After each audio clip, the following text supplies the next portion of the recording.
j'espère que vous allez bien. Bienvenue dans une nouvelle vidéo. J'espère que je ne serai pas trop à contre-jour. Bon, d'habitude je vous prends souvent dans ma cuisine, j'ai décidé de changer un petit peu de décor. Je vous retrouve aujourd'hui donc pour une mini-série de vidéos ménage de printemps, ménage avant Ramadan, comme vous voulez. J'ai décidé de, après avoir fini mon gros désencombrement, mon tri, mon rangement. Donc voilà, j'ai fait pratiquement tout ce que j'avais à faire, mis à part le garage et l'abri de jardin qui attendront un petit peu. Donc j'ai décidé maintenant de m'attaquer au ménage. Donc je vais faire certainement une vidéo par pièce pour que ce soit des vidéos courtes. Et puis voilà, ce sera l'organisation aussi que je vais me donner à moi. Soit ce sera une pièce par jour ou une pièce par 2 jours, vu qu'il nous reste encore un petit peu de temps avant cette période. Mais c'est pour ça que j'ai décidé de m'y mettre maintenant, pour que voilà, j'ai le temps, s'il y a un petit imprévu, qu'un jour je ne puisse pas faire quelque chose, pour que je puisse vous poster des vidéos plus régulièrement. Donc la première pièce que j'ai décidé de nettoyer de fond en comble, donc du sol au plafond, joints, etc. C'est ma salle de bain, puisque c'est la plus petite pièce et que j'avais déjà fait un bon tri dans l'armoire, nettoyer l'armoire, etc. Donc là, il me reste juste les carrelages, les joints, la douche, la paroi de douche, etc. Bref, trêve de blabla, c'est parti pour le nettoyage de ma salle de bain. Je vous montre le avant. Donc j'avais déjà fait, comme je vous ai dit, un bon tri et un nettoyage dans mon armoire, dans mon étagère plutôt. Mais ça faisait un moment que je n'avais pas fait les joints au sol. Donc là, c'est parti pour une grosse motivation ménage. Donc comme produit pour le carrelage au sol, je vais essayer de le récupérer avec le produit anti-calcaire, anti-rouille de la marque Biobelinda. Ensuite, pour le joint à l'intérieur de la douche, je vais faire une pâte à base de bicarbonate de soude et de vinaigre que je vais laisser poser quelques minutes. Et pour le reste, pour le carrelage, je vais utiliser de la crème minérale. Donc ici, il m'en reste un petit peu, mais j'en ai aussi de la marque Biobelinda. Et pour la paroi de douche, j'utiliserai également un spray anti-calcaire. C'est parti! La première chose que je vais faire, bien sûr, c'est de vider tout ce qu'il y a au sol pour pouvoir frotter correctement mon carrelage. Donc sachez les filles que dans une salle de bain, il y a des dépôts de calcaire qui sont inévitables. On les retrouve sur les robinets, sur les pommeaux de douche notamment. Il n'y a pas besoin d'utiliser des produits chimiques pour se débarrasser de ces dépôts. Vous pouvez utiliser, comme je vous ai montré, soit des produits naturels, soit simplement du bicarbonate de soude et du vinaigre, voire du citron. Donc qu'on va asperger sur justement toutes ces parties-là et de rincer. Donc avant de laver mon carrelage, je passe l'aspirateur pour enlever toute la poussière. Pour éliminer les moisissures sur les joints de carrelage, rien de plus facile. Vous mélangez du bicarbonate de soude avec du vinaigre. Vous frottez les joints noircis avec ce mélange à l'aide d'une brosse à dents et vous laissez poser pendant 1 heure. Puis vous rincez. Ça redonnera de la blancheur aux joints après les avoir nettoyés. Et vous pouvez également utiliser un coton-tige imprégné d'eau oxygénée ou d'un demi-citron, même de préférence, avec du gros sel. Vous pouvez également utiliser un mélange d'eau avec du blanc de meudon ou de l'argile. Donc là, j'ai mis la pâte à base de vinaigre et de bicarbonate de soude. Je vais également venir nettoyer mon siphon parce que je sais qu'il doit être plein de cheveux étant donné que ça fait un petit moment que je ne l'ai pas fait également. Et je vais ensuite le faire pareil, tremper avec du vinaigre et un petit peu de bicarbonate de soude. Donc hop, ça va pas être très glamour, hein, mais c'est la vraie vie, j'ai envie de vous dire. Voilà. Donc vous voyez, j'ai plein de cheveux et ça, si vous le faites pas régulièrement, ça a tendance à boucher. Donc là, j'ai enlevé le surplus de cheveux. N'oubliez pas de mettre des gants si vous utilisez des produits un peu plus chimiques. Là, ce que je vais faire, c'est que je vais verser du bicarbonate de soude et du vinaigre dedans également. Donc ça va enlever les mauvaises odeurs, ça va nettoyer, désinfecter et ensuite je viendrai bien frotter et ça sera tout blanc.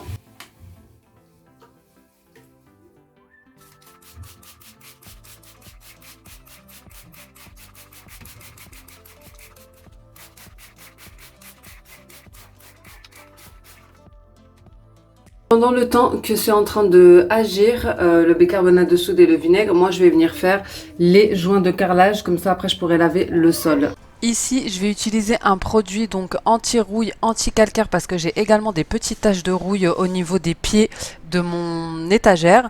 Et ce produit, il est super efficace. De toute façon, vous pouvez le voir de partout sur Instagram. Mais sachez que vous pouvez également utiliser du bicarbonate de soude et du vinaigre pour faire ça. Ici, j'avais acheté un stock de produits Bio Belinda, donc je m'en sers. Je vais juste en verser une petite quantité au niveau des joints de carrelage et ensuite je vais venir frotter à l'aide d'une brosse à dents usagée.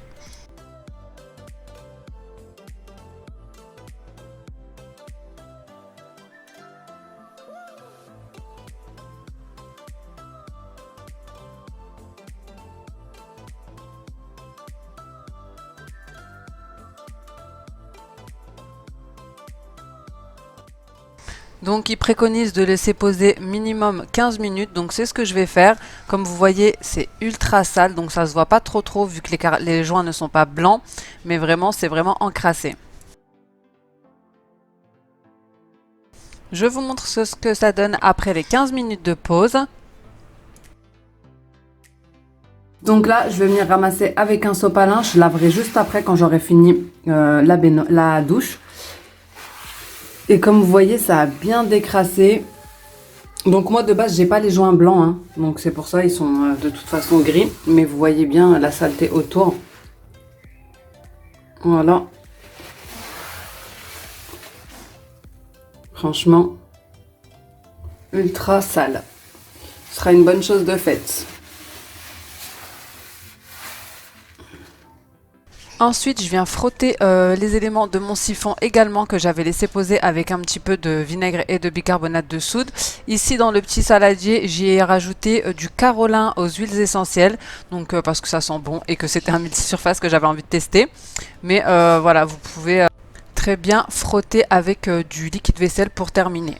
Ensuite, je suis allée rincer les deux éléments dans mon autre salle de bain, puisque dans celle-ci, il n'y a pas d'évier. Et je suis venue m'attaquer aux joints à l'intérieur de la paroi de douche. Pareil, à l'aide d'une brosse à joints que j'avais achetée chez Jiffy pour 2 € et de ma petite brosse à dents. Ici, j'ai utilisé un spray de chez Action, donc juste pour faire un mélange d'eau et de produits WC salle de bain de la marque Bio Belinda. Donc à l'intérieur, c'est pas du tout le produit Action. Autrement, vous pouvez très bien nettoyer votre carrelage avec du liquide vaisselle et de l'eau chaude, ça sera très bien aussi. Et surtout, n'oubliez pas de laver également vos rideaux de douche. Donc vous les passez simplement en machine à 30 degrés ou alors vous pouvez également les laver à la main avec un mélange de lessive et de vinaigre blanc si il y a des taches de moisissure dessus. Pour la paroi de douche, peu importe qu'elle soit en plastique, en plexiglas, etc., c'est mieux d'éliminer toutes les traces de calcaire après chaque utilisation. C'est pour ça que moi j'ai une petite raclette sur le côté. Donc de racler et de sécher immédiatement parce que malgré ça, comme vous pouvez le voir, moi elle est très entartrée et parfois même il y a de la moisissure quand les pièces sont très petites et qu'il n'y a pas de fenêtre dedans. Il vous suffit pareil d'appliquer du vinaigre blanc chaud ou du jus de citron. Pour faire briller ma robinetterie, ici je vais utiliser de la crème minérale au citron. Vous pouvez également utiliser un demi-citron et frotter directement en fait sur la robinetterie. Ça va contribuer à les faire briller et nettoyer en profondeur. Ça va aussi désinfecter. Comme moi c'est très calcaire, je préfère utiliser du vinaigre blanc et de la crème minérale.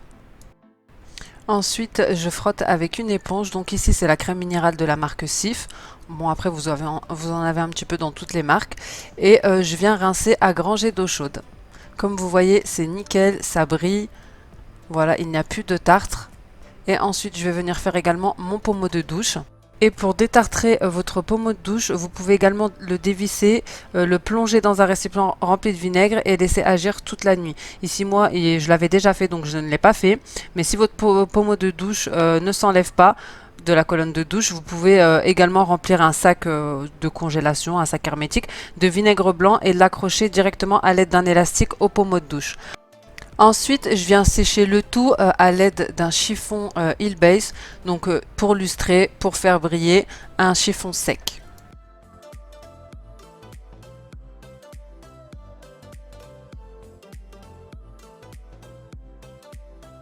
Et comme vous voyez, ça brille et c'est nickel. Pour terminer, je vais venir passer un petit peu de liquide de rinçage sur ma paroi de douche pour éviter rendre les vitres impeccables et permettre que l'eau glisse sur la vitre pendant un certain temps. Donc vous avez juste à appliquer au chiffon et ensuite rincer.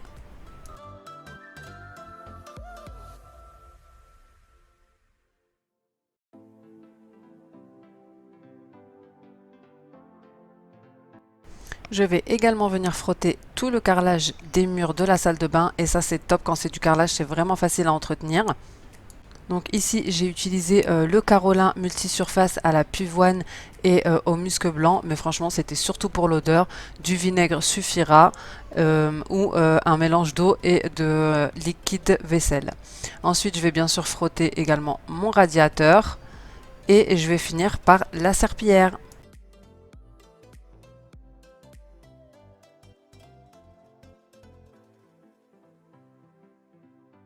Bien sûr, on n'oublie pas tout ce qui est miroir, vitre. Donc ici, je vais utiliser un chiffon mouillé de la marque Hillbase, mais vous pouvez également utiliser du journal. Je viens replacer tous les éléments qu'il y avait au sol, donc ma balance, très important.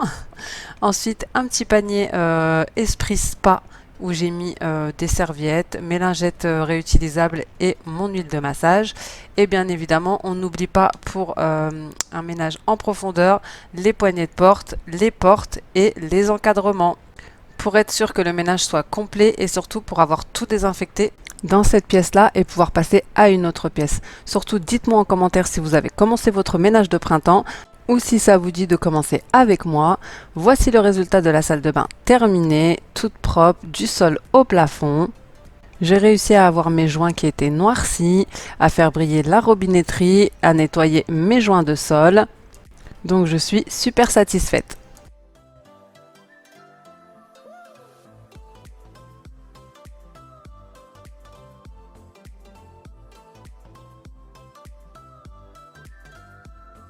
Voilà les amis, cette vidéo est maintenant terminée. J'espère que ce premier épisode d'une petite série nettoyage de printemps vous aura plu. Si c'est le cas, n'hésitez pas à me laisser un petit like, à vous abonner comme d'habitude, ça me fait toujours plaisir. Je vous fais des gros bisous et je vous dis à bientôt dans une prochaine vidéo. Ciao!